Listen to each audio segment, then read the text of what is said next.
But look, let's get straight into it. The first question for the panel is, are Spurs being cheap or smart in this market so far? We've got in Vicario for 17 million, Maddison for 40 million. It looks as though we are going to favour Van der Ven over Tapsoba, over getting both of them for around 30 million euros or whatever it may be. We'll start off with you, Iggy, on this one. Do you think we're being smart or cheap? When you put it like that, the answer that comes straight away in my mind is cheap. I'm not going to be. I'm not going to. You know what? It's, for so long we not that I have any problem with Vicario. Don't get me wrong, but for so long we spoke about Raya, and I was so excited about getting Raya.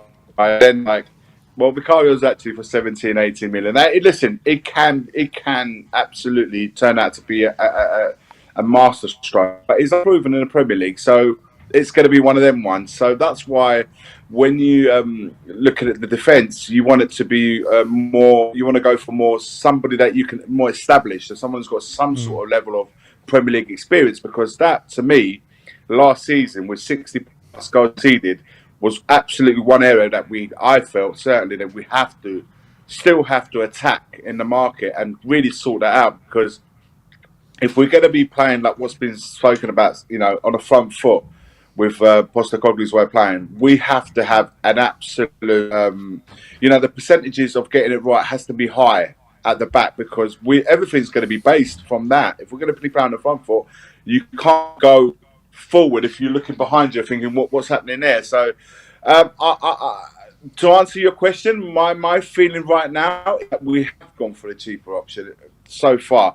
But in saying that, I hope further down the line that where we have gone cheaper now, what we have saved in those deals can bring one or two heavyweights. I'm hoping. That's all I can say on it.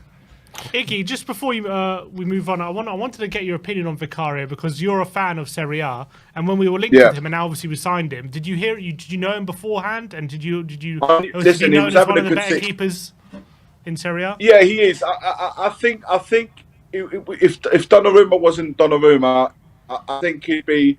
He hasn't been involved that many times even in the international place. But I do think without Donnarumma, we probably have a little bit more of a look per se. But he's had a good season at Empoli. He's spoken of really well. He's good with the distribution at the back, and I think he's a keeper that definitely plays not a baseline keeper, likes to play at the edge of the box. So he does get involved in the overall modern day football goalkeeper. Some of the way he said, some of the stuff that he does is like not really orthodox, really unorthodox sort of keeper. But he's spoken of really well in Serie A and Italian football, and his rise to Serie A was quite quick, because I think up until 2018-19 he was playing in the lower league. So his journey has gone right up. Now that he finds himself playing in the Premier League, as he said himself. And that's why I think Postecoglou, when he spoke to him, he said that, our journeys are kind of similar. We've gone up the ranks.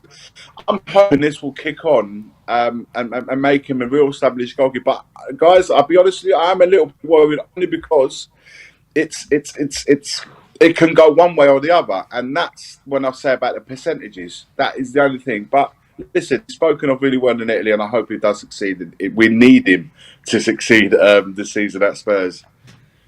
Sean, how are you feeling about the topic? Have we gone cheap? Are we doing the smart option? I mean, you got to look at the likes of our competition as well. When you look at Liverpool signing Alexis McAllister, 35 million, Szoboszlai, 70 million, Declan Rice going to Arsenal for north of 100 million. I mean, how are you feeling? I'm very comfortable right now. I think that Arsenal massively overpaid for Declan Rice. I think that he's a very good player, but he's a very much unproven in a high possession football team.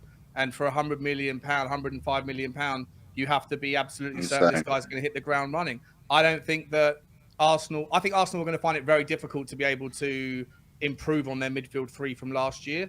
But we're not talking about Arsenal, we're talking about Tottenham. In terms of Tottenham, look, you could make the argument that we've gone cheap. I agree with what Iggy said. I think you could make that argument very clearly, but at the same time, every time in the past Tottenham have gone bigger, where we haven't gone cheap, we've ended up overpaying for players that haven't performed anyway. And the list, if if you look at Tottenham's top 10 most, like highest value transfers, find me more than 2 success stories in it, and I'll buy you a beer. Like I think that Tottenham haven't got a very good track record overpaying. Where we have had a good track record is finding value for money.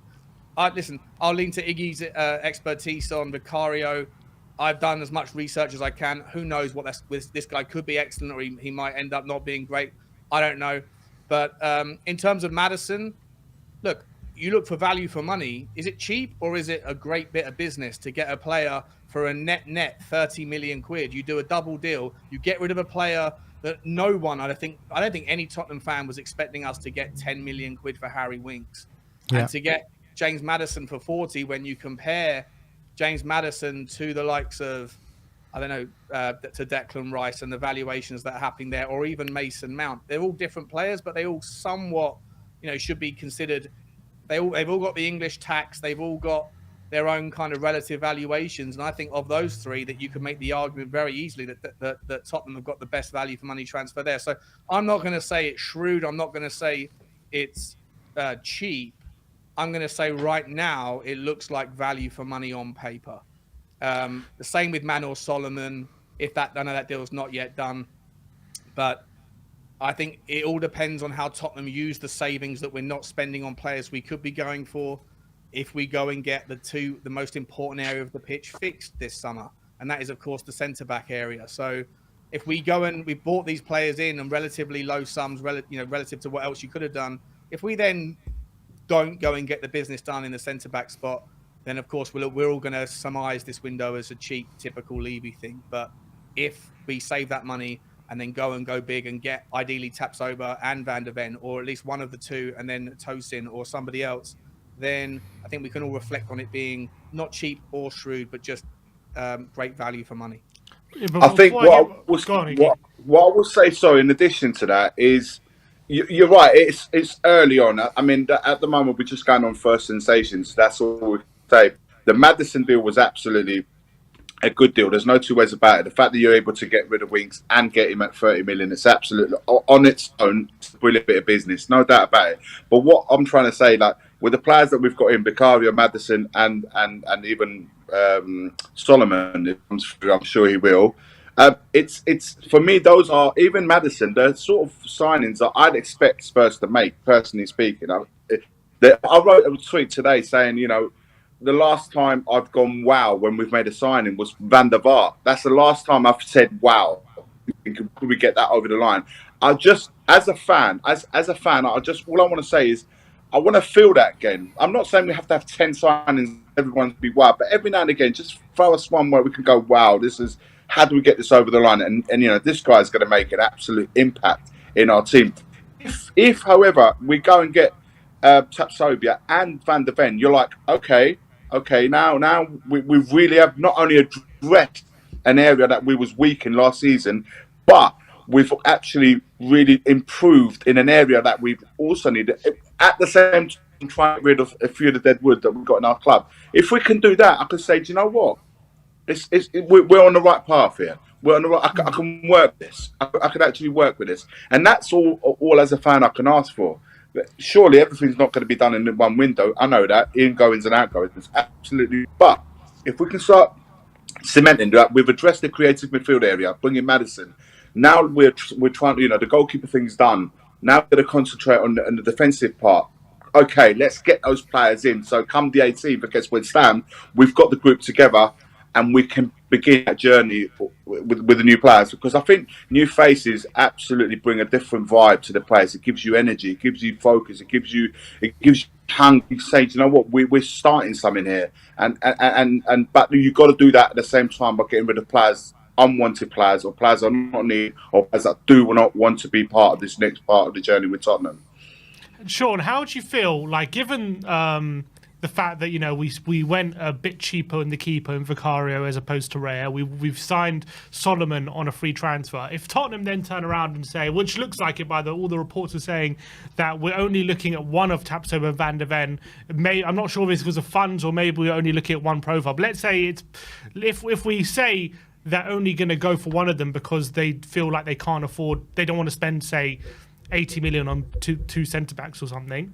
How would you feel on Tottenham kind of going for the cheaper options now and then turning around saying, actually, we can't afford these two centre-backs because that it's too expensive?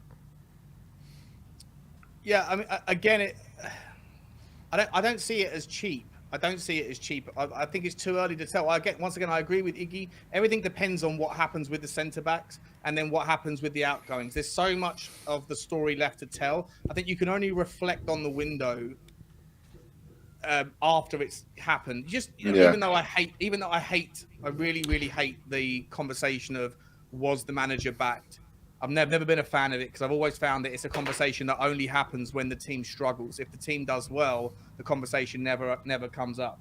But at the same time, trying to be balanced, I do think that you can only look back on the window and the players you signed as cheap or shrewd or value or whatever once you've seen the whole window pan out. And for me, I again, if Tottenham go for Tapsoba but don't get Van de Ven, then if they go and get like a Tosin Adarabioyo to play back up, I think that there's a if you're looking for two centre backs, and you pick one of Tapsoba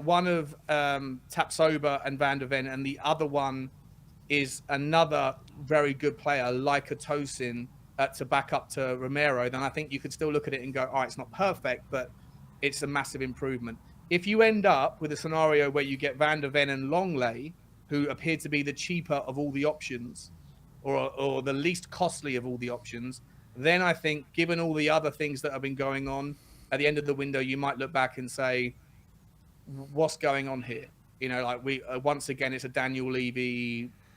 typical Daniel Levy scenario. But at the moment, I don't want to kind of to pigeonhole it into one phrase or another, because I think there's so much more to do. I personally don't think that two centre-backs completes our window. I know we may talk about this. I'm not sure if that's on the list of things to talk about, but I genuinely have concerns about the six.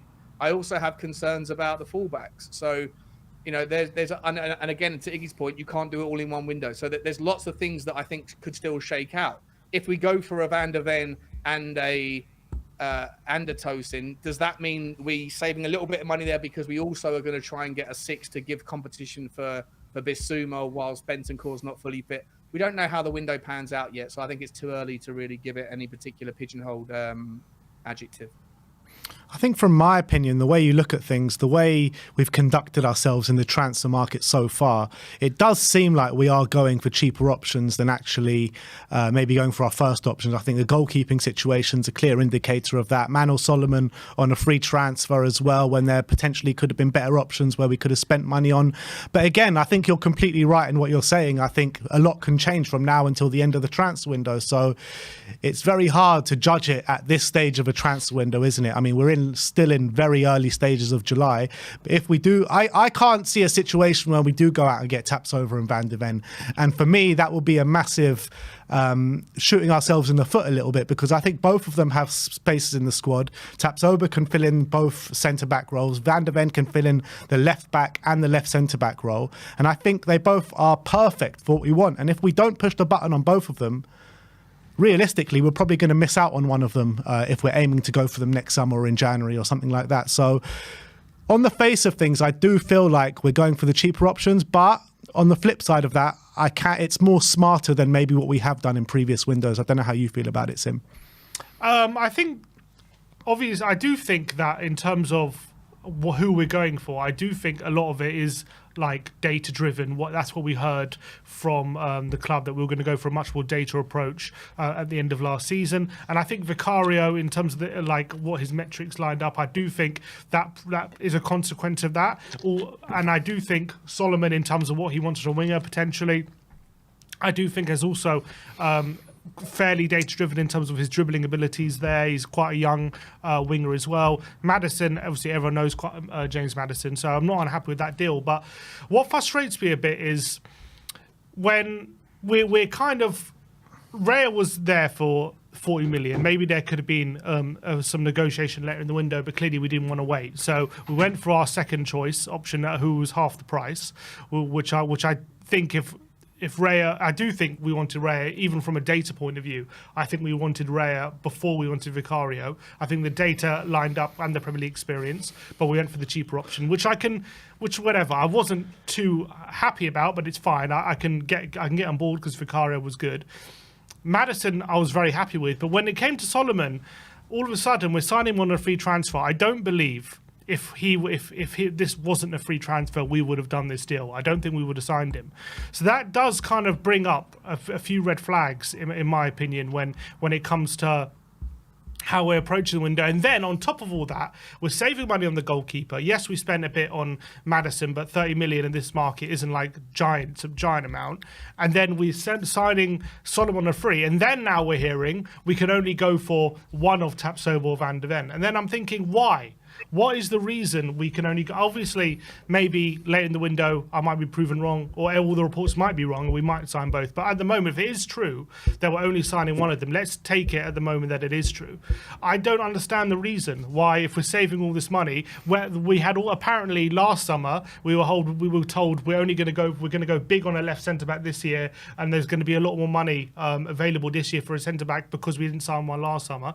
And all of a sudden now we're hearing actually we can only go for one of them. Are we? Maybe it's a consequence of missing out on Europe. Maybe we're paying the price a bit on that. Maybe when we are missing out on that extra revenue that we would have gotten if we were in Champions League or even Europa League, which obviously we've been used to. Go on, Sean. Sim, I just feel. I'm sorry, mate. Yeah, I feel like, it would be a little bit disingenuous to accept that answer about the Europe thing, because I've already seen people pushing out the narrative that Tottenham have spent, the most in this transfer window because we're including the Pedro Porro deal, because we're including the Decky deal, which, by the way, again, Daniel Levy, I think it's fair to say, in isolation, has done well to reduce the 25%, reduce the fee by 25% that was agreed. However, if we're including that in the net spend of this year, then it wasn't included in the net spend of last season when we did have Champions League revenue. So I don't think that Tottenham can I don't think that Daniel Levy can have it both ways. If he wants us to recognise and appreciate the things that were happening last year, then we're not going to be able to include those budgets and those expenses in this season's figures. I think we have to call a spade and say that we have got one of the highest revenue streams, generating football clubs, outside of people that have weird mechanisms to generate revenue in world football.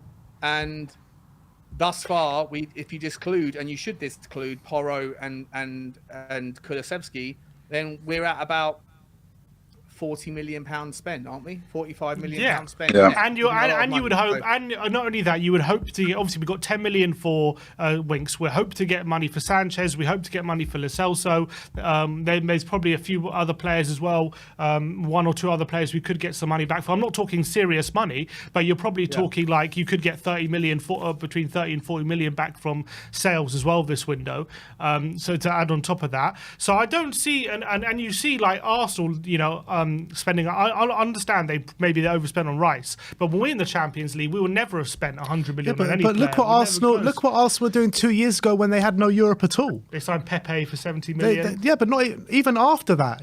2 years ago, they've been the biggest spenders in the Premier League for 3 seasons in a row. I think last season, someone else overpipped them just a bit, but 2 out of the last 3 years, they've spent a crazy amount of money, and they've only had Champions League football this one summer. So I think if you're going to blame us not spending big amounts of money or not being in the Champions League, I think it's just an excuse. It really is just an excuse. And so I can get on board with the signings we have now. I'm not saying I'm not happy with Solomon and Vicario and Maddison. I think they're 3 good signings.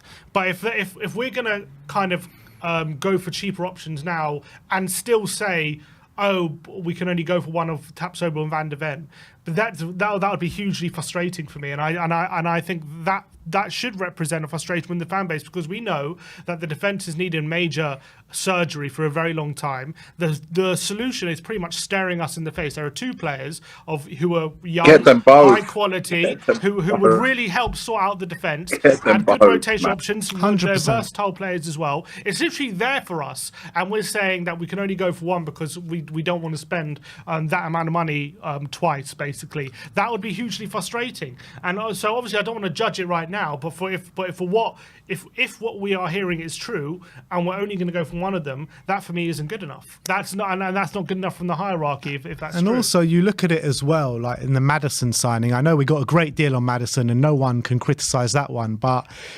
if we had to pay like what he's actually worth in the £60 million mark, would we actually have gone for him? I have my doubts. I don't think we would have done. So I genuinely believe we are going for the cheaper option at the moment. What you want to chime in there, Iggy? Yeah, all I was going to say, guys, that we have to address the areas where we fundamentally flawed last season, and the defence is absolutely one of them. You're right. Two centre backs have to be because look, let's have it right. This season is also a big season for Romero, but we have to really be able to judge him playing along someone that he can really Absolutely feed off, And if you got players, because Sober can also play at left back. So if we got players there that not, I don't know what the situation with Reguilon is. I don't know what Sessegnon's going to happen this season. We don't even know if Udogie is part of Postecoglou's plans, because he was signed under Conte, so he can turn around and say, do you know what? He's got market in Italy. There's the teams over there that want him. We can cash in on him as well. So what I'm trying to say is that I think even without you, we need those 13, 14 quality players in there. We do need to have a really good first 13, 14 players. And the other players, I don't care. You can fill in the trimmings with the Solomons or the free transfers. I've got no problem with that. Bring in a few of the kids academy to bolster up the rest of the numbers. But I think the 13, 14 players have got to be in the same level. Not knowing what's going to happen with Kane as well, because that will probably have to be addressed at some point or another if he stays on or not. Because if Kane goes, then we've got another big hole there to fill. If we have those players in the squad already, ready to fit, I'm talking about Richarlison and players like that. Are they ready to fill in for what Kane ultimately what we'll be missing out from him? So there's areas there that I think, I want to praise the club and say, what the Maddison deal was a good deal. We've acknowledged that. We got Bentancur, who's got to come back. I think Bissouma, we've got to have him somewhere along the lines closer to what he was at Brighton than what we've seen at Spurs. There are, and obviously in the midfield, we do have cover with Skip and Sarr. Again, depending on what we decide to do with him. Højbjerg, we can cash in on him. I think that can be reinvested again in the squad if it means that we need to get the funds in. If he's your best asset and you then think, you know what, I can do without him, get the money in and reinvest it in the squad. I'm not saying that we shouldn't sell to finance those players coming in, but it has to be acknowledged that those areas that are required, defence and the goalkeeper and the attacking mid, we have to address those areas. Then I'm happy with Decky, as Sean mentioned, Decky signing, staying on. I think he'd be a really good player. I think we'll see another player. And attacking football, it could be a real asset for us. So, but we have to address those areas, man. For me, what a statement that would make if we can get both Sober and Van der Ven in. It's like make us all go, you know what? Okay, now we're being serious. Now we've been taking serious. When you start hearing, we're saving here, we're saving there and there, but we're not. We're only get the other. It just sounds to me, to the ear, same old, same old. That's the impression that we get. We know, that's it, guys. Just to round off this topic, let's just go around the room and just one answer, and we're going to say cheap or smart. We'll start off with you, Sean. That's not, you have to choose you guys, Sean. You guys you are terrible, man. You guys are terrible. This is outrageous. As of now, it doesn't have. As of now, thus far, I'm gonna say smart. Thus far, Iggy, smart. Cheap, man. Come on, it's cheap. I'm going cheap. I'm going cheap as well. Sib, I think, thus far I'm going to go smart, but if we don't sign two centre backs, I'm going cheap. All right, let's move on. Let's talk about the centre-back situation. Before you do, covering all angles, Mr. Sim over there. Caveat. Always with a caveat. He's looking for the clip. The clips are coming out later on. We've all had to go one word. Sim gets the exactly. He gets the caveat. He can cut, trim, paste, whatever you want. You don't get caveats, Sean. That's a privilege. Sean,